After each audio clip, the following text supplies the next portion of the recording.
Hello student, success coaching classes में आपका स्वागत है। यदि आप चैनल में पहली बार आए हैं तो चैनल को सब्सक्राइब कर ले और बेल आइकन को ऑल में प्रेस कर ले ताकि आने वाले सभी वीडियो को नोटिफिकेशन टाइम पर मिल जाए। आज हम डिस्कस करने वाले हैं क्लास 10 का। ये हमारा मॉडल सेट 1 है। इसमें मॉडल सेट 1 से लेकर मॉडल सेट 7 तक हम अपलोड कर दिए हैं। यदि आप नहीं देखे हैं तो आप जाकर देख लीजिएगा। इसमें सेट 1 से सेट 7 तक में ऑब्जेक्टिव प्लस सब्जेक्टिव दोनों क्वेश्चन का डिस्कस किए हैं। इससे बाहर आपका एक भी एग्जाम में क्वेश्चन नहीं पूछेगा, क्योंकि हर एक क्वेश्चन ऑब्जेक्टिव और प्लस सब्जेक्टिव इंपॉर्टेंट बताएं, जो आपका 9 अक्टूबर कल आपका एग्जाम होने वाला है। इसलिए अभी तक नहीं देखें तो जाके आप हर एक सेट देख लीजिए ताकि आपका एग्जाम में एक भी क्वेश्चन छूटे नहीं। क्लियर है? अब देखिए, इसमें जो आपको बताने वाला है वेरी वेरी इंपॉर्टेंट सब्जेक्टिव प्रश्न बताने वाला है, क्योंकि ऑब्जेक्टिव प्रश्न बता दिए हैं पहले। अब सब्जेक्टिव जो बाकी है उसको हम डिटेल बताने वाले हैं। चलिए देखते हैं क्वेश्चन।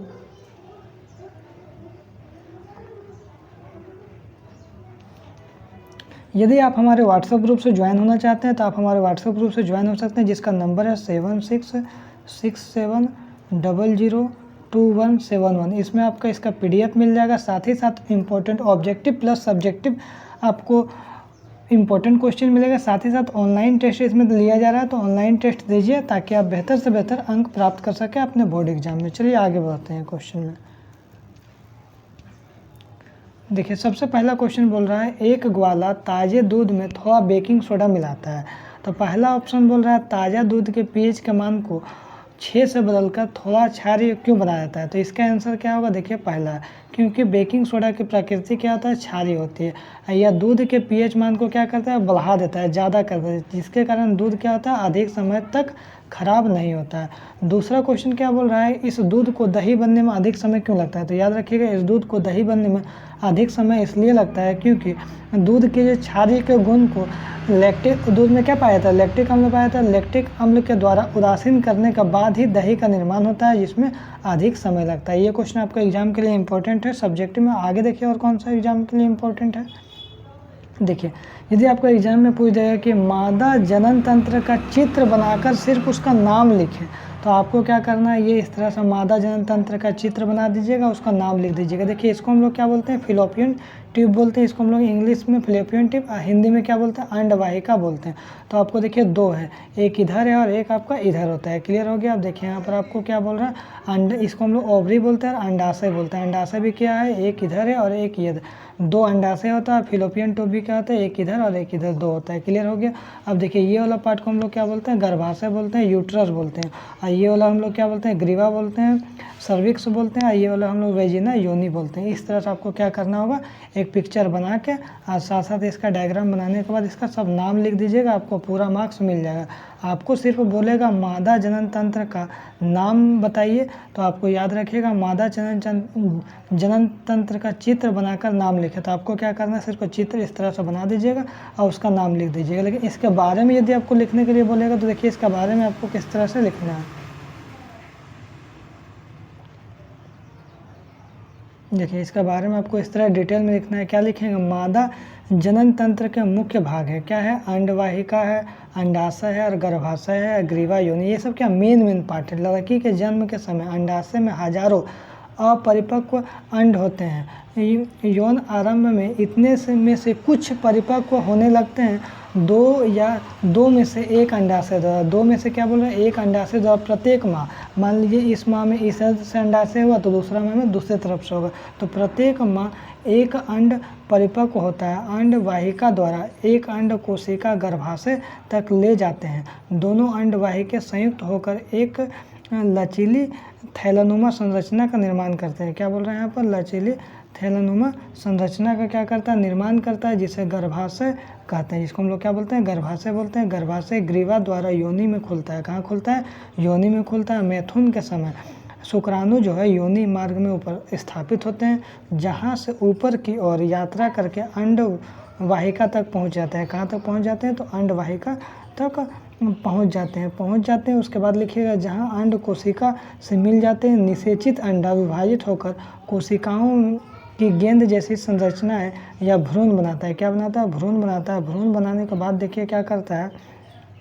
भ्रूण गर्भाशय में स्थापित हो जाता है, जहां यह लगातार विभाजित होकर वृद्धि करता है तथा अंगों का विकास करता है। इस तरह से आपको डिटेल लिखना बोलेगा तो डिटेल लिख दीजिएगा। यदि आपको सिर्फ बोलेगा कि चित्र बनाकर उसका नाम लिखे तो आप वहीं तक लिखिएगा। ठीक है, चलिए आगे देखते हैं क्वेश्चन क्या होता है।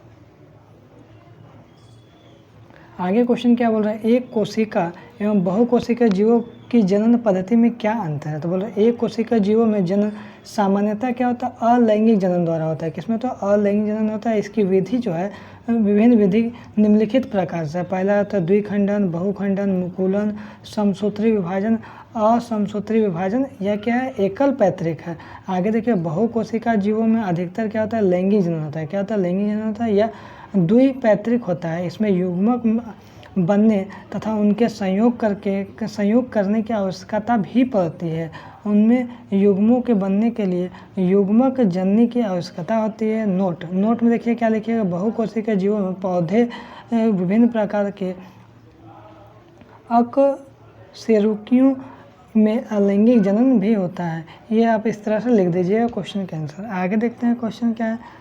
आगे देखिए यहाँ पर बोल रहा है पुष्पी पौधों में, जो पुष्प होता है पौधों में लैंगिक जनन की व्याख्या करें। ये भी आपका एग्जाम के लिए बहुत इंपॉर्टेंट है। तो आगे देखिए क्या बोल रहा है, आवृत बीजी पौधों में जनांग पुष्प में अवस्थित होते हैं। पुष्प के विभिन्न भाग निम्नलिखित होते हैं। जैसे बाह्य दल होता है, स्त्री कैंसर होता है, पुंज कैंसर होता है। तो पुंज कैंसर जो है वो क्या, नर जनन अंग है। जो फूल में जो है पुंज कैंसर क्या, नर जनन अंग है, जिसको क्या बोलते हैं हम लोग, परागकण बनते हैं। क्या बनता है, परागकण बनता है। परागकण सामान्यतः क्या होता है, पीले रंग का होता है। और स्त्री कैंसर क्या है, पुष्प के केंद्र में अवस्थित रहता है तथा यह पुष्प का मादा जनन अंग है। याद रखिएगा, स्त्री कैंसर है क्या है, पुष्प का मादा जनन अंग है। यह 3 भागों का बना होता है, वार्तिकाग्र और अंडाशय। अंडाशय इतना लिखिएगा, अंडाशय। उसके बाद देखिए आगे लिखा है, अंडाशय में बीजांड होते हैं तथा प्रत्येक बीजांड में एक अंड कोशिका होती है। परागकण द्वारा उत्पादित नर युग्मक अंडाशय की अंड कोशिका में संलयित हो जाता है। जनन कोशिकाओं के इस युग्मन अथवा निषेचन में युग्मनज बनता है, जिसमें नए पौधों में विकसित होने की क्षमता होता है। देखिए यहाँ तक क्लियर हो गया। आगे देख लीजिए क्या हमारा इंपॉर्टेंट है, ये भी एग्जाम के लिए बहुत इंपॉर्टेंट है। जो ओम का नियम से आप क्या समझते हैं, याद रखिएगा ओम का नियम क्या है, किसी चालक तार में, जो करंट वाला तार है, धारा प्रवाहित करने पर उनके दोनों सिरों के मध्य विभवांतर उत्पन्न होता है। अर्थात विभवांतर क्या होता है, धारा का समानुपाती होता है, या तो क्या बोलेंगे, अनुक्रमानुपाती होता है। मतलब वोल्टेज बढ़ेगा तो करंट भी बढ़ेगा, और वोल्टेज घटेगा तो करंट भी घटेगा। तो V बराबर क्या हो जाएगा, ये देखिए समानुपाती I हो जाएगा, जिसके बराबर हम लोग क्या करेंगे, V बराबर I। और R क्या आपका स्थिरांक है, स्थिरांक R को हम लोग क्या बोलेंगे, नियतांक या स्थिरांक बोलेंगे। उसके आगे देखिए क्या लिखेंगे, तो इसका क्या हो जाएगा, V/I बराबर R क्या आपका हो जाएगा, प्रतिरोध हो जाएगा। I क्या हो जाएगा आपका धारा हो जाएगा, और V क्या हो जाएगा आपका वोल्ट हो जाएगा, विभवांतर हो जाएगा। देखिए V का क्या होगा, विभवांतर, I क्या होगा, विद्युत धारा, R क्या हो जाएगा, अनुक्रमानुपाती नियतांक हो जाएगा। तो R बराबर क्या होता है, V/I। तो R किसका मात्रक होता है, तो प्रतिरोध का मात्रक होता है। और वोल्ट किसका होता है, V। और एम्पियर I का धारा का मात्रक क्या होता है आपका, एम्पियर हो जाता है। देखिए R बराबर हम लोग क्या लिखेंगे, प्रतिरोध ओम होता है, SI मात्रक। आगे देखिए R बराबर प्रतिरोध जो है जिसका मान चालक के पदार्थ, ताप, क्षेत्रफल आदि पर निर्भर करता है। इसमें आपको टोटल क्वेश्चन डिस्कस करनी है। यदि आपको वीडियो अच्छा लगे तो लाइक, शेयर एंड सब्सक्राइब जरूर करें। फिर मिलते हैं नेक्स्ट वीडियो में। Thank you so much.